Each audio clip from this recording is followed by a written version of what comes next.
intention. That's what all ritual is about. It is about grounding energy. It is about grounding intent.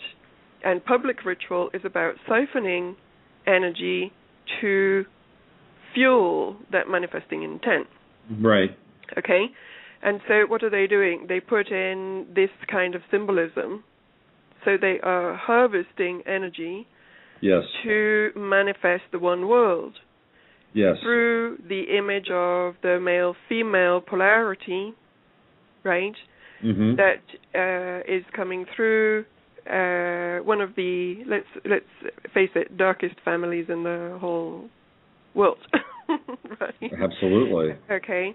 And so, they are harvesting this through the attention that is given to the ritual, as usual, the same way that they do with the rock concerts, right? Yes, yes.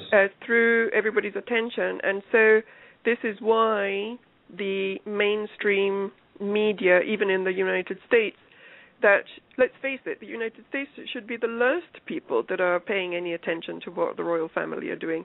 Because you guys, whole history is about succeeding from that royal family, right? It's about breaking away from that. So America should not be all enthralled with the royal family in theory, and yet they are, because they really never separated. And the mainstream media is doing the bidding of these people so that they can siphon the energy for the purpose of the manifestation of the ritual, right? That's right. Okay. Yeah. So that is what I was seeing, right? And then you look at things like this in a completely different way. I mean, I remember, actually, I was in England, because I lived both in England and in Italy as a child, right? But I was in England during the Diana wedding. Mm-hmm. And I think I was 12, I can't remember, but I was like a very young teenager, right? Mm-hmm. And obviously at that age you just go along with whatever is presented, and everybody was celebrating. And I remember being outside, and everybody was having some kind of a street party to celebrate what was going on and so on, right? And so they really do pull people in, right? Yeah. However, one thing that I did notice is that despite what everybody said about how, it's like, oh, the whole of London is out celebrating, if you actually look at that footage, that you will see that actually the streets, they have these like barriers to keep the people away from where they're not supposed to go, and that are lining all of the streets where the cars are going through, and most of them are not filled. Like most of those there's a row of about, let's say, 10 people deep, but then it stops and it's empty. And it's the same even in the round square in front of Buckingham Palace.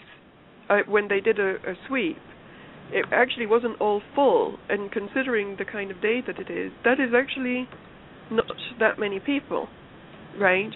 Yeah. It should be overflowing. I remember when there was Diana's funeral, for example, right? Yeah. That when they were sending her cars, which was another ritual, by the way. It was huge that day. I was walking. For some reason, I had something to do that day, and I was actually walking around London. It was the most eerie experience ever. You would walk around, and it was the first time in my experience in London in the Underground. I was the only person there. That was a bit scary. And I could hear the echo of my footsteps wherever I went. There was not one soul in the street and in the Underground. That is unheard of for London, right? Everybody was at home watching the thing, or they were in central London, participating somehow. So, I agree with you. Especially the part of taking her to the island. Do you know what I mean? What was the name of that place? Old Troper place? I can't remember now. But they made a shrine to her. They kind of that was a whole ritual in itself. Yeah, absolutely. Right. Yeah. So Now, all of this, and now this, I'm going to say something that I am not 100% convinced of, okay? It's like, I'm not sure about this, but I'm just throwing it out there because it's a thought that I had last night. And I just happen to have always been fascinated by tornadoes, right? So I've been watching a lot of the tornado footage. Mm-hmm. And these tornadoes, man, I don't know if you've watched any of that footage. They're enormous. Enormous. Yeah, and they are touching down at a level of ground that they don't normally touch down at, and they're lasting longer than. I mean, these are super tornadoes. These just aren't your basic garden variety tornadoes. No, and they're huge. They're like a mile and a half wide, and they have like a dust cloud that goes out for miles and miles from where it usually goes, and as you say, it's crossing states and taking forever to die down and all the rest of it. And there are some people that have been following that guy on YouTube that is called Dutch Scene or Dutch Sin. Dutch Sin. Yeah, there you go, that guy.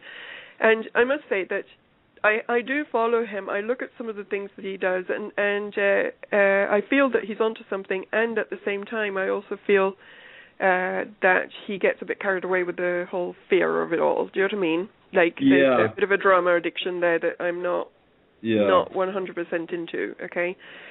But he has been saying for some time that he sees the heart rings, and he sees that I'm not sure if he says that the storms are being created, but he says that they're being diverted at the very least, right? Right. Okay. And so yesterday I was thinking, well, somebody on my Facebook page yesterday was saying, well, if they were man-made, do you know what I mean? If they were man-made, then what would be the purpose? Why, what are they doing this for? Is it just for depopulation? And I kind of agreed with him. I was like, yeah, doesn't seem that there would be any real purpose to doing this, okay?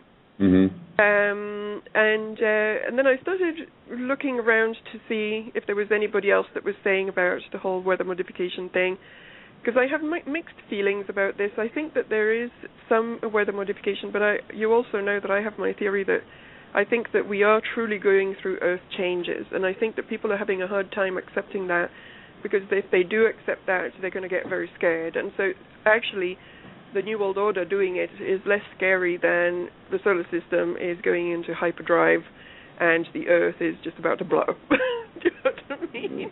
Right. Or it's almost more reassuring to think that the elite is doing it than to realize that our planet is actually starting to go through some major changes, right?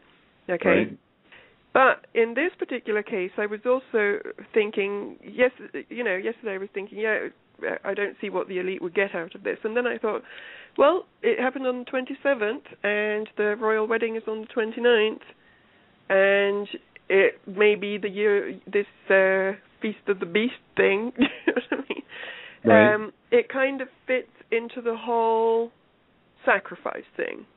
Do you know what I mean? Sure, yeah. And that's all that I'm going to say about it. I don't have a firm, you see what I mean? I don't have a firm opinion about it. It's just a thought, okay? That if there were a man-made element to this, this could be what it's for. Do you know what I mean? And it may not be, right. And it may very well be Earth changes and so on. And on this one, I'm taking almost like a neutral position. There it is. Uh-huh. There it is. Well, I'm not sure. Do you know what I mean? But this is what it could be. Okay. Katie, you're totally cutting out. What? This is we're having a Jay Widener moment. Can you call me back? Call me back, because you've gone away. Have I? Okay. Can't hear you anymore. All right. Shall I call you back? Yeah, call me back. So that's interesting. Haven't had that show up on Blog Talk for a while. The static interference. Very interesting. The static interference effect. All right, so we're going to wait for Katie to call back in because it was getting funky there. What was it like? Let me go to the chat room here. Okay, you can hear her? Okay, I couldn't hear her. Sorry. Sorry, folks. I could not hear her. Hear her. Maybe it's on my end. I'll have her call back in. Let's see how that goes. There she is. Are you back? I am. Can you hear me? Hello? I can't hear you, but apparently other people can. Right. Mm-hmm. So our connection is fouled, unfortunately. I can hear you a little bit, so we could try to slog through this, I guess.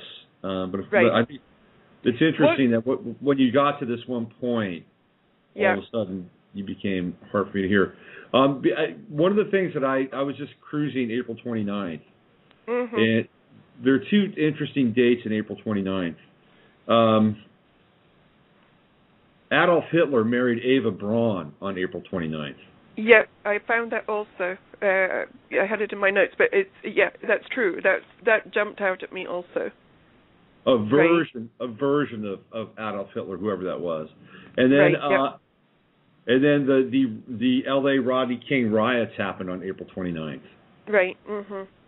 Which was a whole other kind of ritual, very dark ritual that took place in the streets of Los Angeles, and of course the sacrifice in that was Reginald Denny, who was the truck driver. Even though he didn't die, he probably should have died.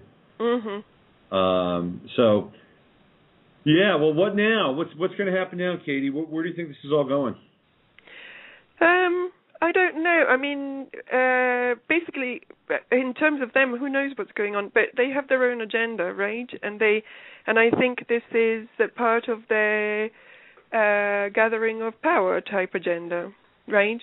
I always I always feel a little bit conflicted with things like this, because there's a part of me that wants to point out all of these things, and I feel guided to. It's not that it's just my ego that wants to know about all of this stuff. Do you know what I mean? Right. I actually asked my guides before I came on my councils, right? I've tuned in, and I was like, okay, all of this stuff, it's just jumped out at me in the past 24 hours.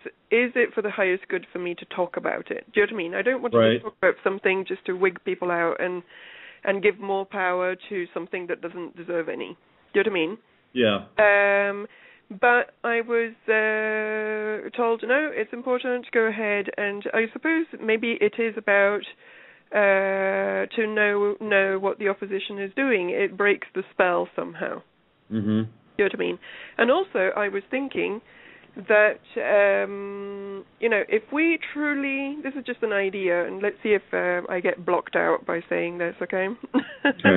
But if we could actually do counter ritual, right? Right.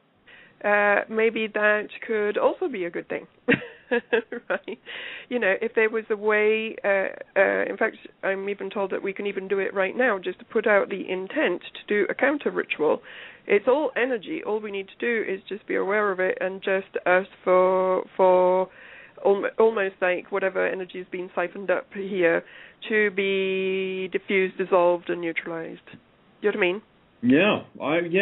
I agree. Yeah, sure. Yeah. So to stop just being the people that just read and know, and to mentally become more proactive. It's like, okay, so they're doing a dark ritual. Okay, let's ask for the dark ritual energy to be dismantled, right? Neutralized or attenuated in some ways. Okay. Yeah. Yeah. And that's all you have to do. I mean, we don't have to do that kind of work. We have. That's where the awareness of the light side becomes very important, and I think it's it's to our detriment when we do not embrace the fact that we also have friends of the light that are working from us in the higher dimensions, right? Yeah. Because when we do understand that we have friends of the light that are working with us in the higher dimensions, these have equal clout to the ones that are working with the other guys on the dark dimensions, and we can. We have more tools then at our disposal to undo some of these energetic things that are occurring that are not for the highest good. Okay? Right, yeah. And we do not, I'm being told here that we do not need to get into the mentality of antagonism or war when doing this. Right. Because that will just bring it right back to you, by the way. Okay? It's like Charlie Veitch, right?